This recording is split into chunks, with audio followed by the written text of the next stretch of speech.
Hello and welcome to Prep IAS. My name is Tushant Yadav and today I'm going to discuss a very important concept, non-fungible token. ये non-fungible token का concept है क्या? इसने आपको बहुत परेशान किया होगा। आइए इसको आज हम समझते हैं, पूरा कॉम्प्रिहेंसिवली समझते हैं। इससे पहले आपने इसके बारे में न्यूज भी सुनी होगी। मार्च 2021 में एक न्यूज आई थी कि इंडियन क्रिप्टो करेंसी एक्सचेंज वजीर x has launched non fungible token market place for Indian artist.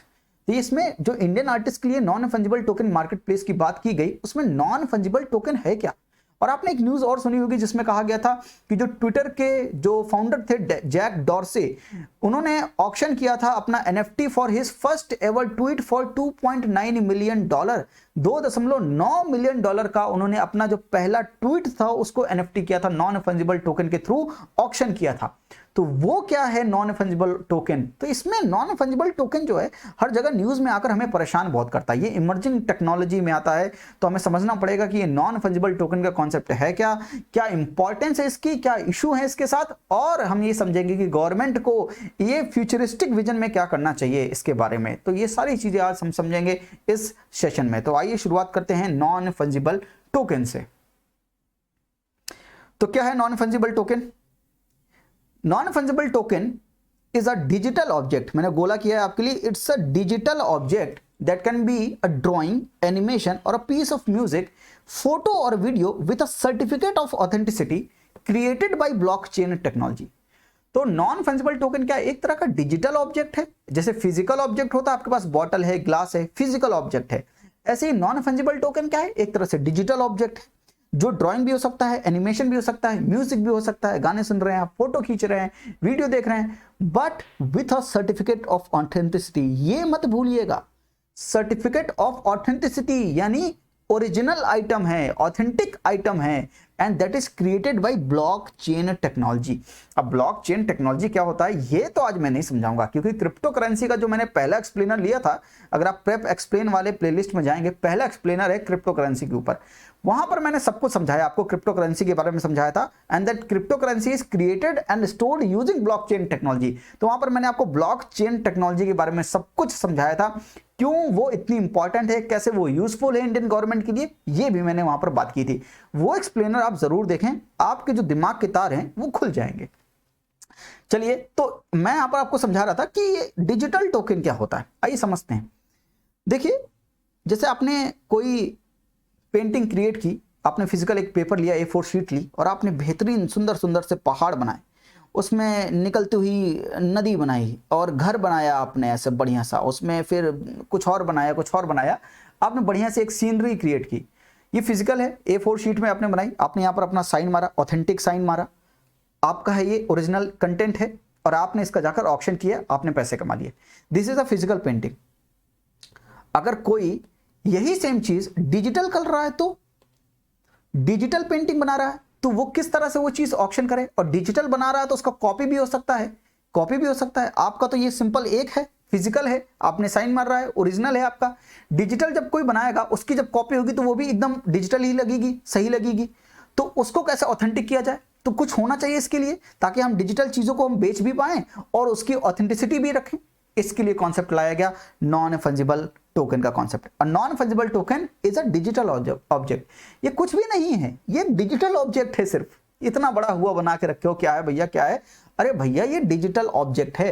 वो ड्राइंग भी हो सकता है, एनिमेशन भी हो सकता है, म्यूजिक भी हो सकता है, फोटो भी हो सकता है, वीडियो भी हो सकता है, लेकिन with a certificate of authenticity. वो ऑथेंटिक होगा।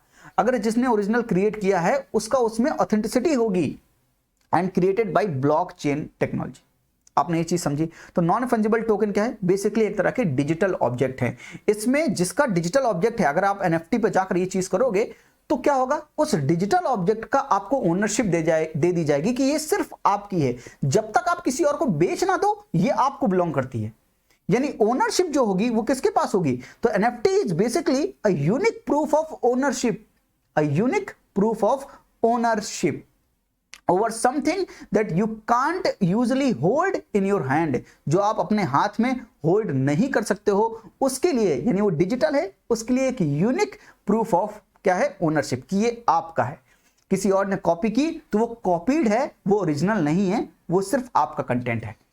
तो म्यूजिक, वीडियो, फोटो जो भी आपने डिजिटल क्रिएट किया, उसमें आप अपनी ओनरशिप कैसे ले सकते हो, आप नॉन फंजिबल टोकन ले सकते हो। समझिए इस चीज को, समझा आपने इस चीज को। वो डिजिटल आर्ट भी हो सकती है, डिजिटल कूपन भी हो सकता है, वीडियो क्लिप भी हो सकती है, कुछ भी हो सकता है। ये बात आप समझ गए। चलिए समझते हैं कि इसकी कैरेक्टरिस्टिक्स क्या है। नाउ जो नॉन फंजिबल टोकन है, this is unique in nature. अब ये यूनिक है, कैसे यूनिक है भाई, क्योंकि इसकी जो वैल्यू है एकदम यूनिक है। आपने कोई एक डिजिटल आर्ट क्रिएट की, वो सिर्फ आपकी है, आपकी ओनरशिप है। यानी जैसे इसको आपने कॉपी किया वो आपको बता देगा कि ये कॉपीड है। तो ये क्या है, एक तो ये डिजिटली रेयर होगा क्योंकि ये सिर्फ आपका है, आपकी ओनरशिप है, तो ये डिजिटली रेयर होगा एंड यूनिक होगा क्योंकि आपने बनाया है। ऐसा कोई सिमिलर चीज नहीं होगा मार्केट में। तो जो नॉन फंजिबल टोकन होंगे that will be a unique and that too a distinct value from any other similar token. तो ऐसा जो सिमिलर टोकन होगा उससे डिफरेंट होगा, यूनिक होगा, आप आइडेंटिफाई कर सकते हो। तो इसकी क्वालिटी जो होगी वो यूनिक क्वालिटी होगी और ये डिजिटली रेयर होगा एंड ये इंडिविजुअल होगा। कैसे, इसको डिवाइड नहीं कर सकते हैं। कैसे, फंजिबल और नॉन फंजिबल में क्या अंतर है, फंजिबल समझते हैं। आप एक नोट लीजिए, आप 2000 की नोट लीजिए, 2000 की नोट फंजिबल है। मेरा कहने का मतलब यहां पर क्या है, ये चीज समझते हैं। फंजिबल का मतलब यह है कि 2000 की नोट मैंने आपसे एक नोट ले ली, या मैंने आपसे 500 की 4 नोट ले ली, या 100 रुपए की आपसे 20 नोट ले ली। कहने का मतलब मेरे पास उतनी ही वैल्यू आ जाएगी। They are fungible in nature. आप उसको ब्रेक डाउन करके भी मुझे दे सकते हो, लेकिन अगर आप एक डायमंड इतना बड़ा लो, उसकी वैल्यू कुछ अलग होगी, और उसको क्रश कर लो, उन छोटे छोटे डायमंड्स की वैल्यू अगर कलेक्टिव मिला लोगे तो बड़े डायमंड के बराबर उसकी वैल्यू नहीं होगी। यानी जो डायमंड होगा वो नॉन फंजिबल इन नेचर होगा। समझे इस चीज को, समझा। तो फंजिबल क्या है, आपने 2000 की नोट को फंजिबल बोला। फंजिबल इसलिए बोला कि इसकी वैल्यू 500 के 4 नोट के बराबर है। आप 100 की 20 नोट दोगे तो भी आपका काम चल जाएगा, कोई दिक्कत नहीं है। एक बिटकॉइन की वैल्यू अगर कुछ है तो आपने उस बिटकॉइन को एक्सचेंज कर लिया। एक बिटकॉइन, अगर आपके पास 5 बिटकॉइन है तो आप एक करके बिटकॉइन भी दे सकते हो, 5 की एक वैल्यू के बराबर बिटकॉइन भी दे सकते हो। दैट मीन्स कि फंजिबल जो होगा वो फिजिकली भी फंजिबल हो सकता है। जो आपके पास रुपए का नोट है वो फिजिकल फंजिबल हो गया, और जो बिटकॉइन हो गया वो क्या होगा, डिजिटल फंजिबल हो गया। इतना समझ में आया, इतना समझ में आया। नॉन फंजिबल क्या है, जिसको ब्रेक डाउन नहीं कर सकते हो। अब ये पेंटिंग है, अगर ये फिजिकल मोनालिसा जी की पेंटिंग है तो क्या आप इसके एकदम टुकड़े टुकड़े टुकड़े टुकड़े करके मार्केट में बेचने जाओ तो क्या कलेक्टिव उसका उतना ही पैसा आएगा जितना इस एक पेंटिंग का पैसा आएगा? नहीं आएगा भाई। इसको आप टुकड़े टुकड़े कर दोगे, पेंटिंग बचेगी कहां? इसको आपने ध्वस्त कर दिया, तो ये फिजिकल रूप में पेंटिंग हो गई। अगर ये पेंटिंग मैं डिजिटल होल्ड करता तो मैं इसके लिए एक टोकन लेता। क्या होता उस टोकन का नाम? Non fungible token. Non fungible token ऐसे कुछ पेंटिंग होती है वो। तो क्या इस पेंटिंग को मैं तोड़ मरोड़ के इसको क्या डिवाइड करके बेच सकता हूं क्या किसी को? अरे ये एक ही होगी। तो आप अगर जैसे अगर आप ये चीज सोचो, इंडिविजुअल का मतलब क्या हो गया? अगर आपने एरोप्लेन की एक सीट खरीदी तो ऐसा नहीं कह सकते हो कि एक सीट में, इतनी सीट में मैं बैठूंगा, इतनी सीट में मेरा बच्चा बैठेगा, हमें तो एक ही सीट चाहिए, हम 2 लोग बैठ जाएंगे। अरे आपको बाहर निकाल के फेंक देंगे, कहेंगे डिविजिबल नहीं है। ऐसा है, या तो एक सीट ली है तो पूरी बैठ जाओ। ऐसा नहीं हो सकता कि एक सीट का इतना पार्ट लोगे, उतना पार्ट कोई किसी और को दे दोगे। एक सीट पूरी लेनी पड़ेगी आपको। फिर से मैं बोल रहा हूं, एरोप्लेन का एग्जांपल ये है कि एयरप्लेन में आप जाओगे तो ऐसा नहीं हो सकता है कि एयरप्लेन में आप कहो कि भैया ये पूरी सीट मैं नहीं खरीदना चाहता हूं, मैं बस आधी सीट खरीद लेता हूं, आधे में बैठ जाऊंगा, आधे में चाहे मेरा बच्चा बैठ जाए, कोई और बैठ जाए, उसको बैठा देना आप, मुझे कोई दिक्कत नहीं है। आधे वाली सीट जो है मैं उतनी खरीदना चाहता हूं, मैं पूरी सीट का पैसा नहीं देना चाहता हूं। ऐसा नहीं होगा भाई, तो वो इंडिविजिबल है।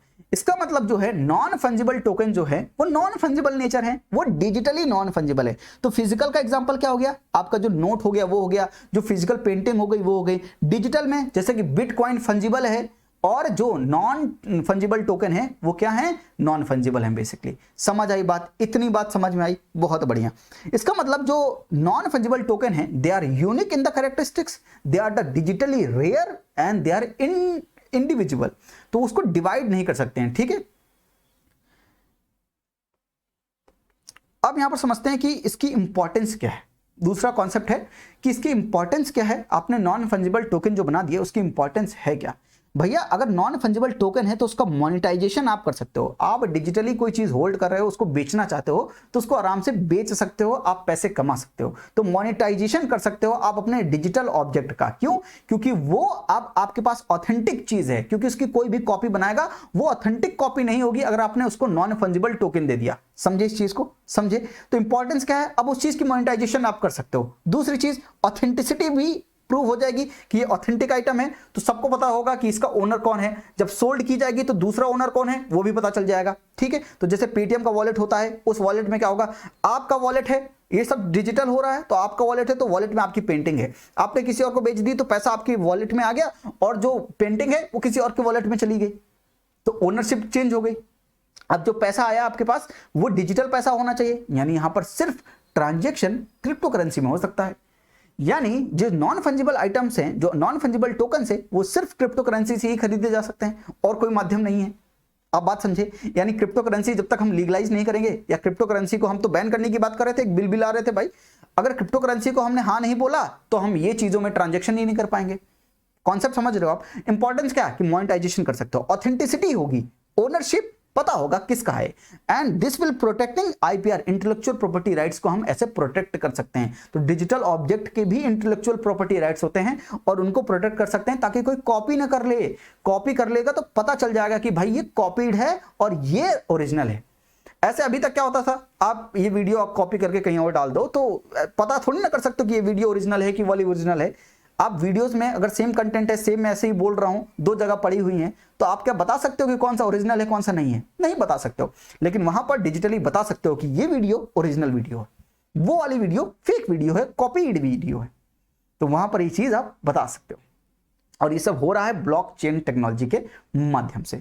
तो इशू क्या है इसके साथ? इशू वही है यार दोस्तों, इशू जो मैंने आपको क्रिप्टो करेंसी वाले लेक्चर में समझाया था। इशू क्या होगा? मनी लॉन्ड्रिंग का इशू होगा कि काले धन की धुलाई होने वाली होगी, ठीक है, उसको सफेद धन में कन्वर्ट किया जाएगा। तो थ्रेट ऑफ मनी लॉन्ड्रिंग का थ्रेट होगा साथ में, क्योंकि कोई भी लीगल प्रोटेक्शन अवेलेबल नहीं है, कोई लॉ नहीं है ना, तो लीगल प्रोटेक्शन अवेलेबल नहीं है कस्टमर के लिए। तो अगर कुछ फ्रॉड हो गया तो कौन देखेगा? सेम दिक्कत है। तीसरी चीज, unclear tax implication related to buying of NFT with crypto currencies. Crypto currencies से अगर आपने नॉन फंजिबल टोकन्स खरीदे, क्योंकि इसी से खरीद सकते हो, तो उसके टैक्स इंप्लीकेशंस क्या होंगे वो अनक्लियर है, कोई बताया नहीं है अभी तक। ठीक है। चौथी चीज, they are not eco friendly. तो जो इको फ्रेंडली नहीं है, इन्वायरमेंट फ्रेंडली नहीं है, क्योंकि जो एनएफटी का जो भी ट्रांजैक्शन होता है on the Ethereum network consumes the equivalent of daily energy used by 2 American house holds. तो जो 2 अमेरिकन हाउस होल्ड जितनी एनर्जी कंज्यूम करते हैं उसका एक ट्रांजैक्शन कंज्यूम करता है। दैट मीन्स आपको मैंने ब्लॉकचेन में भी समझाया था, जब क्रिप्टो करेंसी की हम माइनिंग करते हैं तो बहुत ढेर सारी हमें कंप्यूटर्स लगाने पड़ते हैं, वो माइन करते हैं। उसकी वजह से कंप्यूटर्स जब ज्यादा लगाएंगे तो इलेक्ट्रिसिटी का जो होगा वो खपत ज्यादा होगा, कंज्यूम ज्यादा होगी, उसके लिए इलेक्ट्रिसिटी ज्यादा प्रोड्यूस करनी पड़ेगी, कोल को ज्यादा जलाना पड़ेगा, तो क्या होगा? पोल्यूशन बढ़ेगा। That will B not environment friendly. तो ये this is not ecological and environment friendly. तो थ्रेट क्या है, इशू क्या है नॉन फंजिबल टोकन के साथ?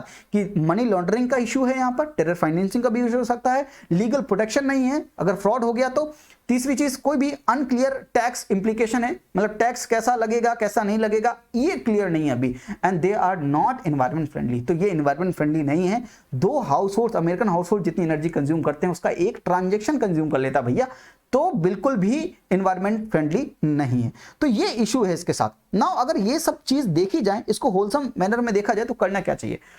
अब यहां पर एक चीज तो आप समझ गए कि जो भी आर्टिस्ट होगा, जो भी अपनी क्रिएशन कर रहा है, डिजिटली क्रिएशन कर रहा है, डिजिटल ऑब्जेक्ट्स बना रहा है, वो नॉन फंजिबल टोकन करके अपनी ओनरशिप को वहां पर लगा सकता है। वो ओनर बन सकता है अपने डिजिटल कंटेंट का।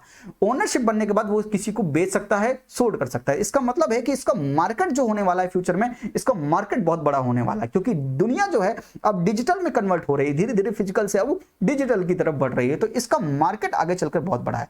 तो अगर इंडिया को इस चीज का लाभ लेना है, इन इशू को टैकल करने के बाद इस चीज का हमें उपयोग करना पड़ेगा। तो जो भी इशू हैं हमारे सामने, उन इशू को देखना पड़ेगा, उनको टैकल करना पड़ेगा। हमें क्रिप्टो करेंसी के बारे में भी सोचना पड़ेगा कि उसके बारे में क्या करना चाहिए, क्योंकि जो भी ट्रांजैक्शन हो रहा है वो सिर्फ क्रिप्टो करेंसी के माध्यम से ही हो सकता है। तो हमें क्रिप्टो करेंसी के लिए भी कुछ सोचना पड़ेगा और साथ में ये सोचना पड़ेगा कि किस तरह से इन इशू को टैकल करके हम इस मौके का फायदा उठा सकते हैं। आई होप कि आपको कंक्लूजन समझ में आ रहा है। कंक्लूजन ये है कि हमको अपने जो इश्यूज हैं उनको मिटिगेट करके हमें देखना पड़ेगा कि हमारे पास क्या फ्यूचर अपॉर्चुनिटीज हैं जिनका हम लाभ उठा सकते हैं, हम बेनिफिट उठा सकते हैं। इसलिए हमें क्रिप्टो करेंसी के ऊपर भी एक क्वेश्चन है मार्क है जो उसको भी सोचना पड़ेगा और हमें नॉन फंजिबल टोकन के ऊपर भी सोचना पड़ेगा। तो आप भी सोचिए, मैं भी सोचता हूं और गवर्नमेंट को भी सोचने दीजिए। तो आपने नॉन फंजिबल टोकन का एक कॉन्सेप्ट समझ लिया। क्या होते हैं non fungible token? They are the digital object जिसमें अगर आप नॉन फंजिबल टोकन कर लिया आपने तो आपको क्या मिल जाता है, एक तरह से ओनरशिप मिल जाती है। तब आप जाकर बेच सकते हो, खरीद सकते हो, जो भी करना है आप कर सकते हो using crypto currency. I hope आज के लिए इतना ही। थैंक यू, नमस्ते, जय हिंद।